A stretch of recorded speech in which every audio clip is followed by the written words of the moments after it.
आपण एक वेगळ्या विषयावर सध्या आपण एक इंटरव्ह्यू घेत आहोत. विषय असा आहे की सुट्टीचा दिवस काय असतो. सुट्टीचा दिवस कसा असतो. सुट्टीचा दिवस नेमकं काय. सुट्टीचा दिवस म्हणजे काय या विषयावर आपण चर्चा करू. आपल्यासोबत आहेत आपली ओळख. मी सत्यजित उल्हास भोसले. या शॉर्ट फिल्मचा मी रायटर डिरेक्टर आहे. आणि आपली ओळख. नमस्ते, मी स्नेहा बालपांडे. मी या शॉर्ट फिल्ममध्ये एक कलाकार म्हणून काम केलं आहे. तर आपल्यासोबत डायरेक्टर पण आहेत आणि त्यांनीच लेखन केलं असं मला एकंदरीत. तर आपण त्यांच्याकडून जाणून घेऊ काय आहे सुट्टीचा दिवस. सुट्टीचा दिवस हे नाव ठेवण्यामागे एक आमचं उद्दिष्ट असं होतं की मुळात ही जी शॉर्ट फिल्म आहे ही महाराष्ट्र दिन किंवा जो हुतात्मा दिवस जो आहे आपला, मुंबईसह महाराष्ट्र ही जी काही चळवळ झाली आणि त्यामध्ये 105 हुतात्म्यांनी जे काही आपलं बलिदान दिलं आणि त्यानंतर महाराष्ट्र हे एक वेगळं राज्य झालं. त्याआधी बऱ्याच जणांना माहित सुद्धा नव्हतं की गुजरात, महाराष्ट्र आणि कर्नाटक ह्या सगळ्या राज्यांचं मिळून एक एकत्र बॉम्बे स्टेट हे राज्य होतं. बरोबर. परंतु आजकालच्या मुलांपैकी आपण असं म्हणू की 90% मुलांना हे माहितीही नसेल की महाराष्ट्र महाराष्ट्र बनण्यासाठी काय करावं लागलंय आणि मुंबई महाराष्ट्र येण्यासाठी काय करावं लागलंय. सो मुळात हा इतिहासाचा एवढा लॅक ऑफ नॉलेज सगळीकडे आहेच. त्यासाठी जो एकमात्र दिवस आहे महाराष्ट्र दिवस, त्या दिवसाकडे पण एक गव्हर्नमेंट हॉलिडे म्हणून बघितलं जातं. कारण का त्या दिवशी सगळ्या प्रायव्हेट ऑफिसेसला पण कंपल्सरी सुट्टी केली. आता गव्हर्नमेंटला तर असतेच. त्यात आला शुक्रवार, म्हणजे आपल्याकडे एक सुट्टी ज्यावेळेस शुक्रवार येते त्यावेळेस शुक्रवार, शनिवार, रविवार हा जॉईंट विकेंड म्हणून बघण्याची एक कन्सेप्ट आहे. त्यामुळे सर्रासपणे माझ्या आजूबाजूला मी गेले कित्येक महिने ऐकत होतो की 1 मेला सुट्टीचा दिवस आहे, 1 मेला सुट्टीचा दिवस आहे. सो माझ्या सहज असं लक्षात आलं की या लहान लहान मुलांना, आजच्या नवीन पिढीला, त्यांना काय माहित तरी असेल का.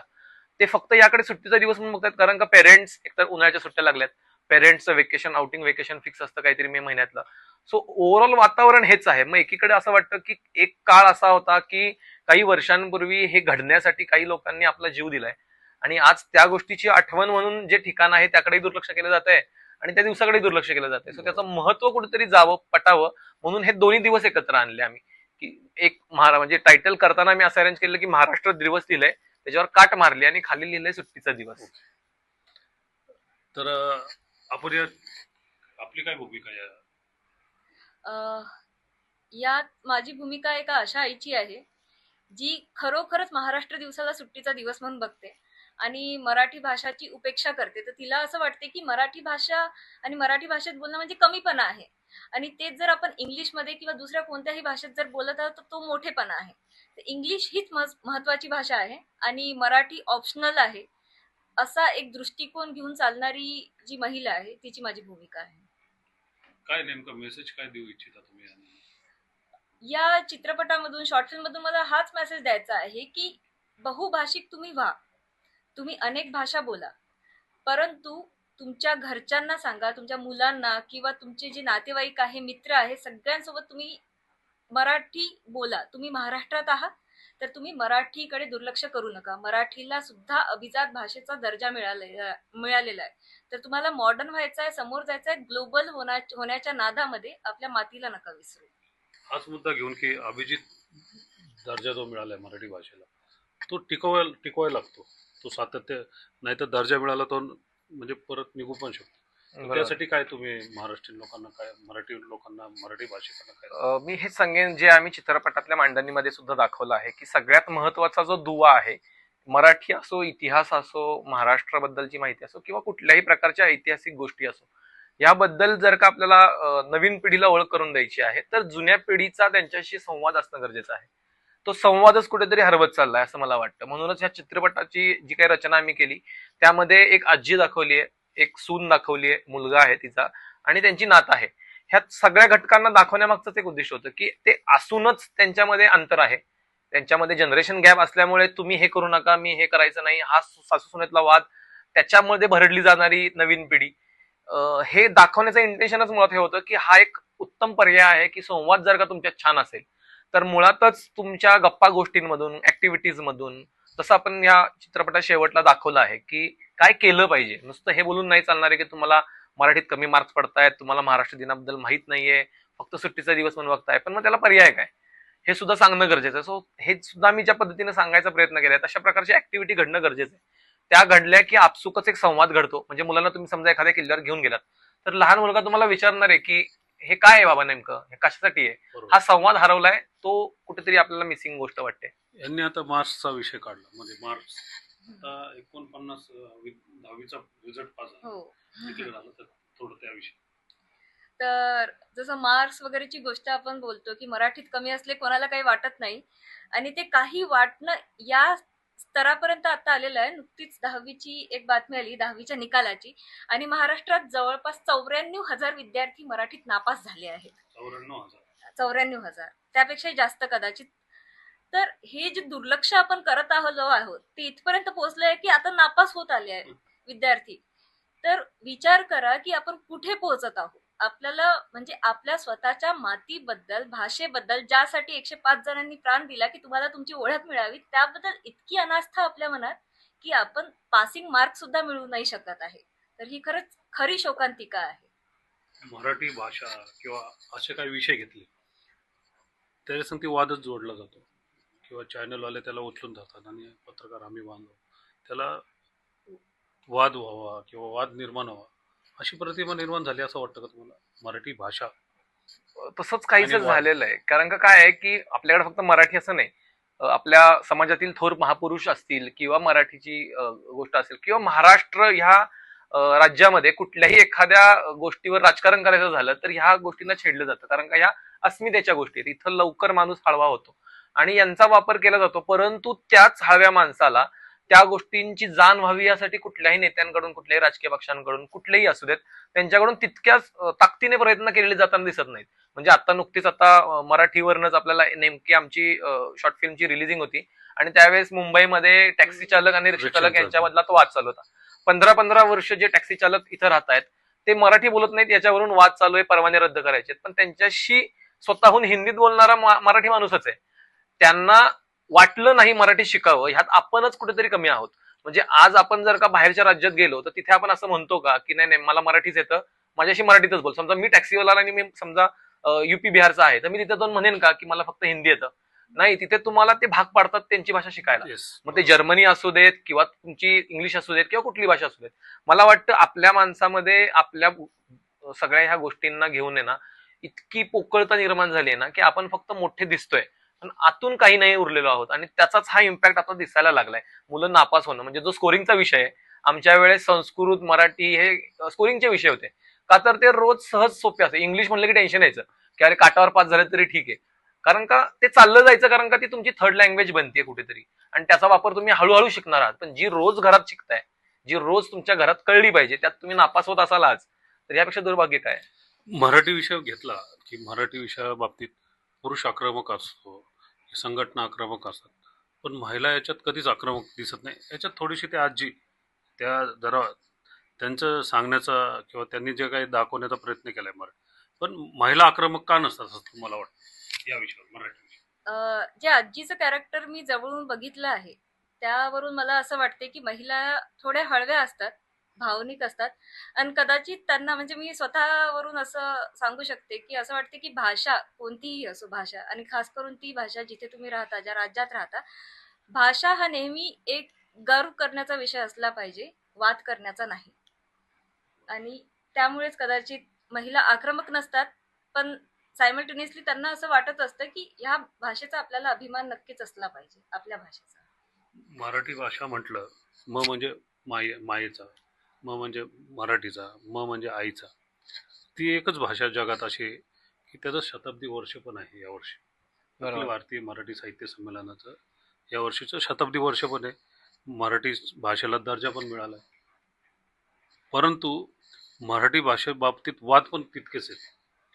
तर नेमकं हा जो प्लॅटफॉर्म आहे तो तुम्ही कुठं दाखवला जाणार आहे आणि काय नेमकं त्यामागचा काय उद्देश, कुठं? आपली ही जी शॉर्ट फिल्म आहे ती आपला स्टोरी फार्म हा जो चॅनल आहे युट्यूब चॅनल, त्या स्टोरी फार्म या युट्यूब चॅनलवर आपण ती प्रक्षेपित केलेली आहे. कारण का 1 मे ह्याचा सारखा सुवर्ण मुहूर्त यासाठी नव्हता, कारण का ती शॉर्ट फिल्म ही स्वतः एक त्या 105 हुतात्म्यांना समर्पित आम्ही केली होती. सो ती आपल्याला तिला प्रमोशनसाठी फार वेळ नाही मिळाला, पण ती त्या दिवशी बाहेर येणं महत्वाचं होतं, कारण का तो विषय तसा होता. त्यामुळे ती ऑलरेडी आलेली आहे आणि ती सर्वांसाठी आता खुली आहे. परंतु आम्हाला हेच मुळात यातून सांगायचं आहे की हा विषय फक्त 1 मेला चर्चा करण्यापुरताचा नाहीये. हा तुम्ही वर्षभर विचार करण्याची गोष्ट आहे, कारण का आता हा एकदम उच्च कोटीचा आता वेळ तयार झालेला आहे की तुम्ही मराठी विषयावर, मराठी अस्मिता किंवा महाराष्ट्र अस्मिता याच्यावर नीट बघणं गरजेचं आहे. अदरवाईज हे काय होत राहील, आज महाराष्ट्र दिवसाबद्दल आपल्याला सांगावं लागतंय, पण उद्या शिवाजी महाराजांबद्दल कोणता तरी बाहेरच्या राज्यातला एखादा व्यक्ती येईल, काहीतरी चुकीचं वक्तव्य करेल, मग आपल्याकडचे त्याच्यावर वादविवाद होतील. मुळात काय, तुम्हालाच फार नॉलेज नाहीये, त्यामुळे समोरचा हे वक्तव्य करायला धजावतो. मगाचपासून मी टाळतोय माझ्यातला पत्रकार बाहेर काढण्याचा, नाही का, परंतु तुम्ही त्या प्रत्येक वेळेस त्याला पिंच करता असं. तर आता त्या प्रश्नावर मी येतो की तुम्ही मगाशी रिक्षाचा विषय काढला. तर रिक्षाचा विषय काढल्यानंतर ठीक आहे, आपण मराठी आहोत, आपण प्रेमळ आहोत म्हणून आपण सगळ्यांना सामावून घेतो, बरोबर. बरोबर ना. पण आपण आग्रह नाही धरत. पण मराठी का बोलली पाहिजे, मराठी काय को मागता, असे काही व्हिडिओ मी बघितले. बरोबर. आणि दुसरा प्रश्न असा आहे की जवळ 350, 400, 500, 600 असे लोक रिक्षासहित गेले. होय. आणि त्यांच्या बॉर्डरवर गेल्यानंतर तिथले जे आरटीओ अधिकारी होते, वाद छेडला म्हणून मी म्हणजे काय बरोबर प्रश्न आहे, खरंच. तर तिथले जे आरटीओ अधिकारी होते ते म्हटले की आम्ही काळजी नका करू, तुम्ही आता इथं आलाय ना, तर तुम्ही परत जाऊ नका, तुम्ही इथंच राहा, आम्ही तुम्हाला परमिट बदलून देतो. म्हणजे महाराष्ट्राचं परमिट बदलून ते त्या राज्याचं परमिट देतील. तर त्यावेळेस जे कर्ज काढले, मूळ प्रश्न आहे की जो कर्ज काढले त्या कर्जाचं काय. बरोबर. आणि तिसरा प्रश्न शेवटचा असा आहे की या निमित्त सगळे म्हणतात, नरेंद्र मोदी म्हणतात की देश महासत्तेकडे गेला पाहिजे, भारत हा महासत्तेकडे वाटचाल करतोय.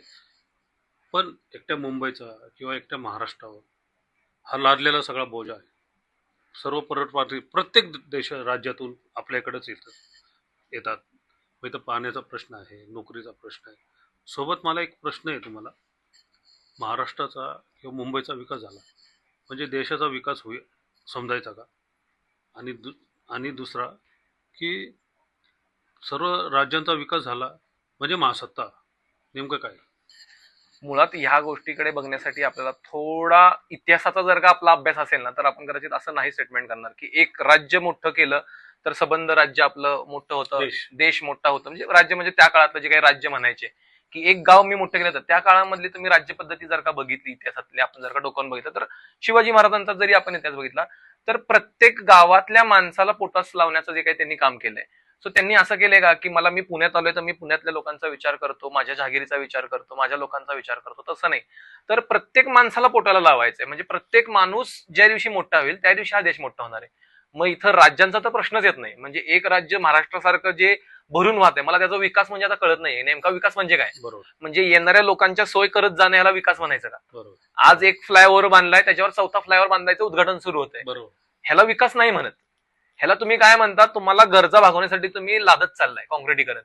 माझ्या मते विकास जर का करायचा आहे तर तुमच्या गावातला प्रत्येक व्यक्ती समृद्ध ज्या दिवशी होईल, आणि हा भारत हा ग्रामीण आपण म्हणू शकतो गावांचा देश आहे, इथे शहरांचा देश नाहीये. इथे शहरात राहणारी लोकसंख्या ही फक्त उपजीविकेची आहे, शेतीप्रधान आहेच आहे, परंतु आज शेती करत नसला तरी गावात राहणारा प्रचंड समुदाय आपल्याकडे आहे, जो त्याच्या 12 बलुतेदार असतील, वेगवेगळ्या उपजीविका साधणारे लोक असतील, त्यांचा जर का विकास तुम्ही बघत नाहीये. आणि तुमच्या चॅनलवर आणि टीव्हीवर जर का फक्त मेट्रो सुरू झाली आणि पूल बांधले गेले म्हणजे देशाचा विकास झाला असं जर का तुमचं म्हणणं असेल तर ते साफ चुकीचं आहे.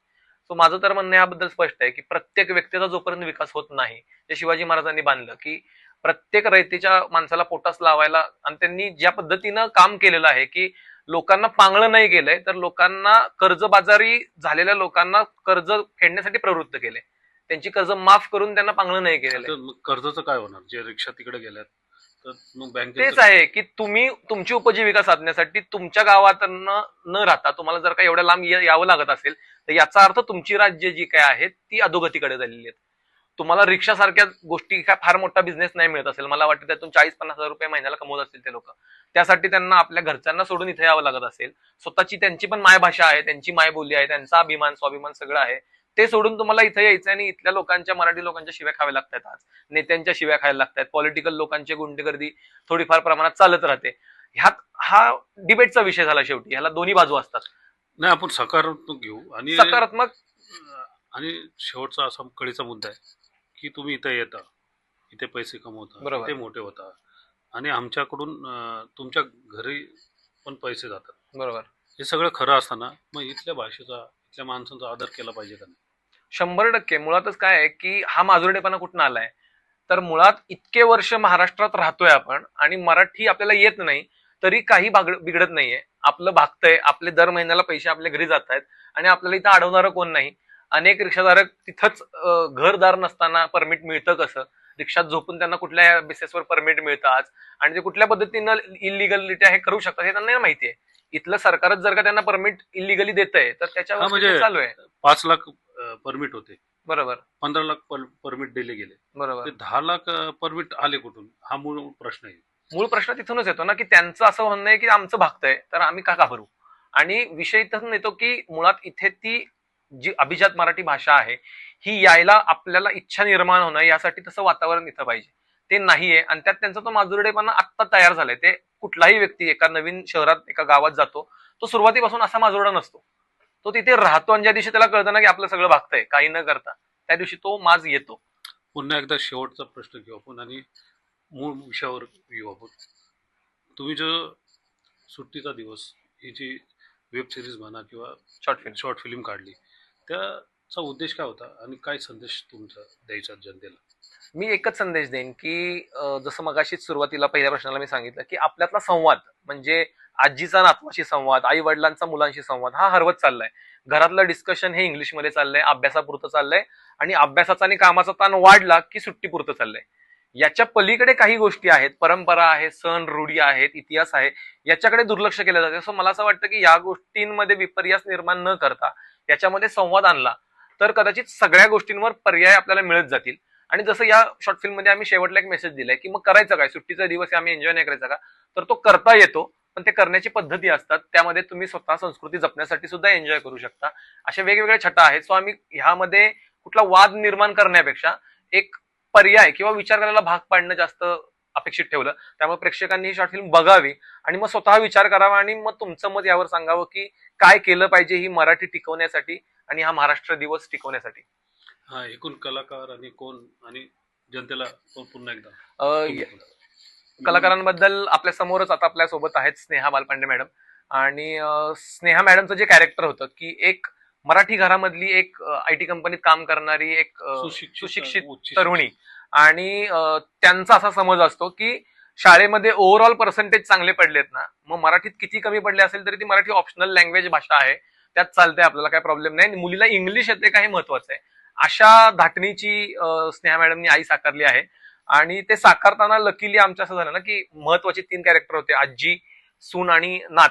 सो ह्या कॅरेक्टरमध्ये आमचा अट्टास हा होता की आजीचं जे कॅरेक्टर होतं त्यामध्ये आम्हाला ते एक्झॅक्टली असं हवं होतं की ज्या वेळेला ही घटना घडली, हुतात्मा दिवस जो आपण साजरा करतोय, त्यावेळेला त्या आजीचं वय सुद्धा त्या मुली एवढंच असावं आणि कास्टिंग मध्ये तो फरक नाही पडावा. म्हणजे आजी यंग दिसते आणि त्यावेळेला ती घटना घडली तेव्हा ते हयातच नव्हते असं नको. सो आपुलकीचा विषय त्यांच्या तोंडून तो निघावा म्हणून आम्ही ते कास्टिंग तसं केलं. आणि लकीली स्नेहा मॅडमचं कास्टिंग जे झालं त्या सुद्धा तसा त्या मुलीचा जो काही रोल होता त्या हिशोबाने त्या आईने खूप छान भूमिका त्यामध्ये साकारली. आणि सगळ्यात महत्वाची गोष्ट म्हणजे स्नेहा मॅडम सुद्धा एक आपल्यासमोर एक उदाहरण आहे की एक घर अमराठी असून सुद्धा घरामध्ये जर का मराठीचा संस्कार आला असेल आणि घरातूनच मराठीचा जर का संस्कार पेरला तर आपल्यासमोर अस्खलित मराठी बोलणारं व्यक्तिमत्व तयार होतं, इतिहासाबद्दल जाण असलेलं व्यक्तिमत्व तयार होतं, याचं उदाहरण आपल्या समोर होतं. सो असं कॅरेक्टर, असं पात्र जर का आपल्याला शॉर्ट फिल्म मध्ये मिळालं तर खूपच छान गोष्ट होते. बोलायचं आहे तुम्हाला? हा, यावर कलाकारांच्या नोटवर त्यांचा घ्या. तर कलाकार म्हणून यामध्ये काम करण्यासाठी जी संधी मिळाली ती खरोखरच म्हणजे माझी जी जडणघडण झाली आहे, अमराठी असून सुद्धा मराठी जडणघडण, ती मला कुठेतरी दाखवण्याचा प्रयत्न करता आला. म्हणून त्याबद्दल मी खरंच ग्रेटफुल आहे. कारण की मला ह्या शॉर्ट फिल्ममध्ये जे काही अपॉर्च्युनिटी जी काही मिळाली यामध्ये, कारण की माझं पर्सनली असं मत आहे की जरी तुम्ही मराठी नसला, तुम्ही गुजराती, मारवाडी, कोणत्याही दुसऱ्या अमराठी बॅकग्राऊंड मधून येतच, मी स्वतः एक मराठी बॅकग्राऊंड मधून